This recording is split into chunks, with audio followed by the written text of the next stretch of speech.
गायों की सेवा करता था और जिस आश्रम में रहता था वहां के गुरुदेव शाम को प्रवचन करते थे तो सबसे पीछे बैठ के सुनता था। भोंदू को लगता था गुरुजी जो बोल रहे हैं ये बिल्कुल सत्य है, इसमें कोई झूठ नहीं है।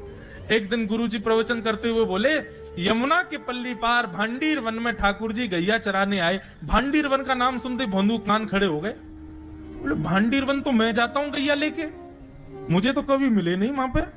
अरे मुंह में ही कमी होगी, मुंह में ही सामर्थ्य नहीं होगी उनको देखवे कि मैं ही नहीं देख पाए होंगे, वो तो आते होंगे वहां पे, मुझे ना दिखे होंगे। भोंदू ने पहली बार जिज्ञासा करी, गुरुदेव ठाकुर जी दिखते कैसे हैं? तो गुरुदेव भी हंस गया, अच्छा भोंदू पूछ रहा है, बैठ जाओ बताते हैं। मोर मुकुट पहनते हैं ठाकुर जी, और बोले 2 कान हैं लेकिन कुंडल एक ही पहनते हैं। ठाकुर जी ऐसे पुष्प तोड़ के कान के ऊपर लगा लेते हैं, दोनों कानों में एक ही कुंडल को फेर फेर के पहनते। ठाकुर जी पीली पीताम्बरी, ऐसी ठाकुर जी पीली पहनते, पीली पीताम्बरी। माला कैसी पहनते हैं? ठाकुर जी ऐसी पहनते हैं पूरी पैरों तक जाए। ये देखो गुरु जी कह रहे हैं तो निश्चित है भंडीर वन में आते हैं ठाकुर जी। भोंदू अपनी गैया लेकर के भंडीर वन पहुंच गया। गैया चर रही थी, अब भोंदू ढूंढ रहा है, कभी वृक्ष के नीचे जाके देखे, कभी कहीं देखे, कभी ढूंढे कहीं से चंदन की सुगंधी आ जाए। गुरुजी बता रहे थे उनमें से चंदन की सुगंधी आती है, क्या पता कन्हैया यहीं कहीं हूं। इतने भाव से, इतने प्रेम से और इतने भोलेपन से ढूंढने लगा ठाकुर जी को, और ठाकुर जी नहीं मिलते ना तो अपने आप को ही कोसता, मुंह में योग्यता ना होगी यही मारे ना मिल रहे, ठाकुर जी तो यही है। गुरु जी की बात गलत नहीं है, ठाकुर जी तो यही है। उसके उस सहज भाव पर, उसके उस सरल भोंदू पने पर ठाकुर जी रीझ गए। और इतने में ही भोंदू हताश, निराश, उदास बैठा था, खुद को कोस रहा था, मुंह में योग्यता ना है, मुंह ठाकुर जी मिलना ही रहे। इतने में ही देखा सामने से असंख्य गायों का झुंड आ रहा है, और भोंदू ने जैसी उन गायों को देखा, ऐसी गाय कभी देखी नहीं, अलग गाय, सींग चमक रहे हैं, सींगों के ऊपर के भाग में सोने चांदी मढ़े हुए हैं, ऐसी ऐसी सुंदर सुंदर तंदुरुस्त गैया।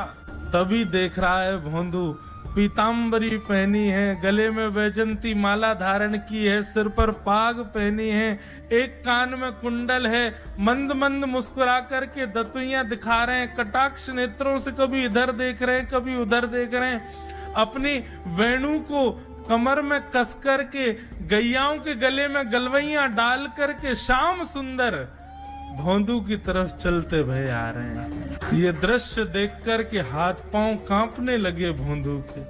उसको लगा मेरे पास तो आएंगे ही नहीं, ये वहीं से मुड़ जाएंगे, अब मैं उनके पास जाके उनको असहज नहीं करूंगा, यहीं से देख लूं, यहीं से प्रणाम कर लूं। लेकिन जैसे जैसे प्रणाम करके ऊपर देखता, ठाकुर जी और पास आ रहे हैं, और पास आ रहे हैं, और पास आ रहे हैं। जैसे ही ठाकुर जी आकर के बैठे, भोंदू के पास शब्द नहीं है, हाथ पैर कंपित हो रहे हैं, उसको सूझ ही नहीं रहा करूं क्या मैं, इनके लिए क्या बिछाऊं, कहां बैठाऊं। ठाकुर जी ने अपने आप ही भोंदू के गले में हाथ डाली, अरे तेरा नाम कहा है? जैसे ही ठाकुर जी ने नाम पूछा, भोंदू अपना ही नाम भूल गया, बोले मुझे याद ही नहीं मेरा नाम क्या है, पर प्रेम से सब लोग मुझे भोंदू बुलाते हैं। अब तो भोंदू नाम सुनते ही ठाकुर जी ताली दे दे के हंसने लगे, तेरा नाम भोंदू है? बोले हाँ मेरा नाम भोंदू है। और ठाकुर जी आपको अच्छा लगा? बोले हाँ बहुत अच्छा लगा। आपको नाम कहा है? ठाकुर जी बोले तुम वो ना जाने?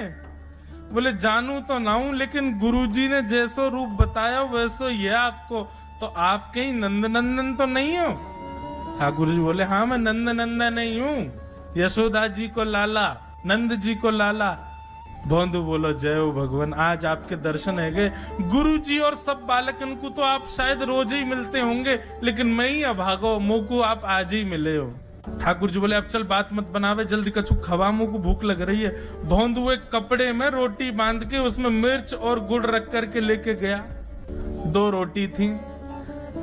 भोंदू ने जैसे खोली, एक रोटी ठाकुर जी के सामने धर दी, एक अपने पास रख ली, बोले मैं भी तो खाऊंगा। ठाकुर जी ने बढ़िया रोटी ऐसे घुमाई और प्रेम से गुड़ खामे और रोटी पान लगे प्रेम ते, और ठाकुर जी तो चप चप करके नेक देर में पा गए। भोंदू तो भूल ही गयो, मुँह खानो भी वो ठाकुर जी को ही देख रहा है। ठाकुर जी बोले और जोर की भूख लगी, ला अपनी रोटी दे दे। भोंदू बोलो मुँह को भी भूख लगी है। बोले अच्छा चल आधी आधी खा ले, या मैं आधी तू खा ले आधी मैं खा लूं, दोनों खा लिए। कल तो नेक्स्ट से ज्यादा सी रोटी ले आइयो, भूख ज्यादा लगे, और सुन यही समय आइयो, मिलूंगा कल भी तोते। ठाकुर जी अपने मार्ग पर चले गए। भोंदू इतना प्रसन्न है, बोले आज मुझको ठाकुर जी मिल गए। गुरुदेव के प्रवचन का समय हो गया, भोंदू पीछे जाके बैठ गया, अपने गुरुदेव को प्रणाम करे, इनकी कृपा से ठाकुर जी मिले। उसने किसी को नहीं बताया, उसको लगा सबको ही मिलते हैं भगवान, मुझे ही मिले हैं बहुत दिन बाद। दूसरे दिन भोंदू खूब सारी सामग्री रसोई घर में इकट्ठा करके जाने लगा। किसी ने जाके गुरुदेव से कह दिया कि भोंदू बहुत सारी सामग्री ले जा रहा है। गुरुदेव ने जाके कही, भोंदू इतनी सामग्री ले जा रहे हो भैया, वो भंडारो करेगो का? नहीं गुरुजी भंडारो तो नहीं करूंगा, वो नंद नंदन आम है, वो यशोदा नंदन मदन मोहन, वो अपनी गैया चरा के आए, कल भी आए, मेरी रोटी खा गए, मैं भूखो ही रहेगो कल। या हमारे ज्यादा सी ले जा रहा हूँ, बेचारे बहुत भूखे आए कल, कि उनको पेट भर जाएगा, मैं भी पा लूंगा, या हमारे गुरुजी आज ज्यादा सामग्री ले जा रहा हूँ। गुरुदेव ने मन में सोचा ये बात कोई और कहे तो अविश्वास किया जा सकता है, लेकिन भोंदू झूठ नहीं बोलता। भोंदू कभी झूठ नहीं बोलता, भोंदू की बात पर विश्वास करना ही पड़ेगा। गुरुदेव बोले सुन सुन ठाकुर जी आए थे? बोले हाँ।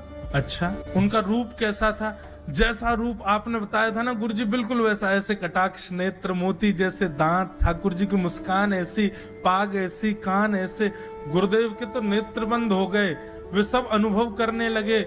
लेकिन गुरुदेव बोले रूप कैसा भी बता दे, चरण यदि इसने बता दिए तो मैं मान जाऊंगा कि ठाकुर जी थे। अच्छा तूने चरण देखे? बोले हाँ गुरुजी मैंने चरण देखे। चरण कैसे थे? ठाकुर जी के चरण जब वो चल करके आगे बढ़ते हैं ना तो चिन्ह बन जाते हैं। कहीं ध्वजा बनी थी, कहीं शंख बना था, कहीं कुछ बना था, और उनके जो नखून है ना उनमें से ऐसा लगता है मानो जैसे कोमल का पराग हो, कमल का पराग हो।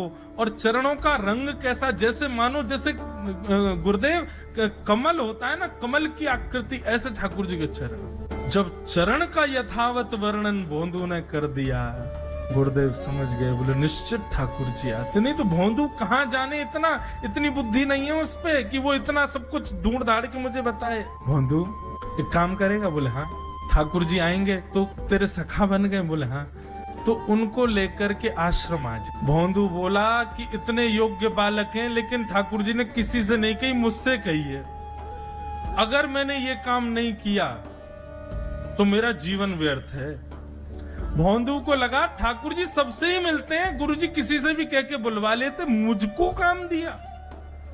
भोंदू ने तो उसको अपने हृदय में ले लिया, अब ये काम मुझे करना है। बोले गुरुजी मैं वचन दे के जा रहा हूं, ठाकुर जी को मैं लेके आऊंगा। जा बेटा। भोंदू वन में चला गया। अब तो उसको मिलने की भी एक्साइटमेंट नहीं है और कोई उसके मन में भाव ही नहीं है, उसको ये है बस ठाकुर जी को मैं ले जाऊं। जा करके बैठा, ठाकुर जी अपनी गैया चराते भये। ठाकुर जी आए, रूप देख करके फिर से भावुक हो गया भोंदू। ठाकुर जी आकर के बैठ गए, बोले चल जल्दी निकाल रोटी, भूख लगी है मुंह को। भोंदू सजाता जा रहा है थाली, ठाकुर जी को देता जा रहा है। बोले जय जय एक प्रार्थना करूं? बोले करो। आप मेरे संग मेरे सखाओ ना आप? बोले हाँ तेरो सखाऊं तो मेरी बात मानोगे? बोले कहा आप मेरे संग आश्रम चलो गुरु जी के पास। ठाकुर जी रोटी पाते जा रहे, ठाकुर जी ने अनसुनी कर दी बात। बोले जय जय कछु कहो ना, आप चलोगे ना? ठाकुर जी बोले हम तेरे सखा हैं, तेरे गुरु जी के सखा नहीं है। तू मोते मिल, तू मेरे संग खा, तू मेरे संग रहे, तू कछु कर, तो कुछ सब अधिकार है, लेकिन ये हम गुरु जी ते मिल बातें मिल ये सब हम नहीं करेंगे। हम बस तेरे सखाएं तो ही जाने और कोई ये ना जाने। ए जय जय ऐसे मत कहो ना, वे नहीं बताते तो मैं तो आपको देख ही नहीं पाता, मैं तो आपको जानता ही ना हूं। उनने ही तो मुझको बताई कि आप भांडीर बनाते हो, आपका रूप ऐसा है। उनने कृपा करके मुंह को आपसे मिलवायो, वही हमारी मित्रता के मूल आधार हैं, उनसे तो मिलवे चलो ना। ठाकुर जी बोले देख ज्यादा जिद मत करे, हमने तो उसे एक बार कह दी हम नहीं जाएंगे नहीं जाएंगे नहीं जाएंगे। ठाकुर जी रोटी पा रहे थे तो भोंदू ने हाथ से रोटी और छनाई, बोले ये भी दो, ये भी गुरु जी की है, लाओ ये मिर्च गुड़ सब दो, ये सब गुरु जी को, ये भी मत खाओ। और सुनो, यदि हमारे गुरु जी से आपको प्रेम नहीं है तो हमको आपसे प्रेम नहीं है। कल ते अपनी गैयान को लेके कहीं और चरावे जाओ, होंगे तुम नंदन नंदन अपने गांव के, मेरे गुरुजी के पास नहीं जाओगे। और सुनो, ये मुंह में जो रोटी रखी यू को उगल ले आओ, ये भी गुरुजी की रसोई में बनी है, हमारे गुरुजी से नहीं मिलेंगे। ठाकुर जी बोले अरे भोंदू ने रुक तो, नहीं नहीं नहीं अब तो मैं सुनूंगा ही नहीं, आपने ऐसे कैसे कह दी नहीं जाएंगे, 3 बार नहीं जाएंगे नहीं जाएंगे। और ये भांडीरवन मेरो है, मैं यहाँ गैया चरावे आऊं, कल से अगर तुम और तुम्हारी गैया दिख गई मुंह को तो तुम्हारी गैयान को लेके मैं चलो जाऊंगा आश्रम, फिर तुम्हारी मैया बाबा तुमको मारेंगे। ठाकुर जी बोले अरे भोंदू इतना नाराज? बोले यदि मुंह से मित्रता रखनी है तो मुंह को वचन देना पड़ेगा कि आप आश्रम चलोगे, और अगर आपने फिर से नहीं कही तो मैं जा रहा हूं वापस, और कभी आपको मुख नहीं देखूंगा, अपना मुख नहीं दिखाऊंगा। ठाकुर जी बोले इस मुख को देखने के लिए या संग के लिए लोग पता हो तो कितनी तपस्या करें।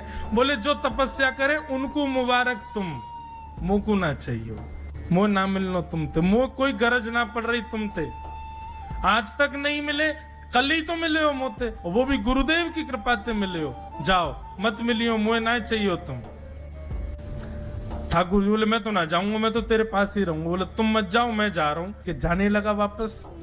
भोंदू, ठाकुर जी पुकार रहे हैं भोंदू, मानो जैसे त्रिलोकी लेके जा रहा है वो ठाकुर जी की, जैसे मानो पूरा ऐश्वर्य ठाकुर जी का ले जा रहा हो। अरे भोंदू ने रुक तो जा। भोंदू बोला अपना मुख भी नहीं दिखाऊंगा यदि आप नहीं चलोगे तो। भोंदू थोड़ी दूर गया, ठाकुर जी को लगी वापस आ जाएगा, थोड़ी और दूर गया, लगा अब आ जाएगा, लेकिन जब भोंदू दिखना बंद हो गया हमारे ठाकुर जी विचलित हो गए, दौड़े भोंदू की तरफ। ठाकुर जी दौड़ करके गए और जाकर के भोंदू के पित्ती पे चढ़ गए। बोले ले चल अपने गुरुदेव के पास, चलूंगा तू जहां कहेगो, लेकिन तो दूर नहीं जान दूंगा।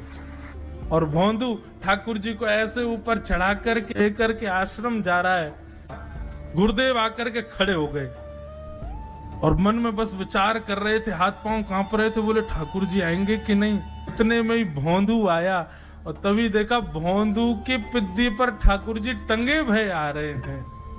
आज गुरुदेव ने जाकर के पहले भोंदू को प्रणाम किया, बोले जय हो, धन्य है तू। इतनी तपस्या की, इतना भजन किया, घर परिवार त्याग दिया, वैराग्य त्याग सब हमारे जीवन में, तब भी ठाकुर जी नहीं मिले।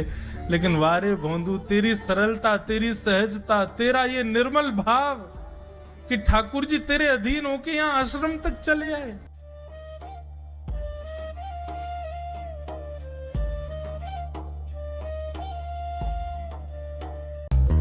Dove Beauty Bar with Nutrient Serum, infused with 1/4 moisturizing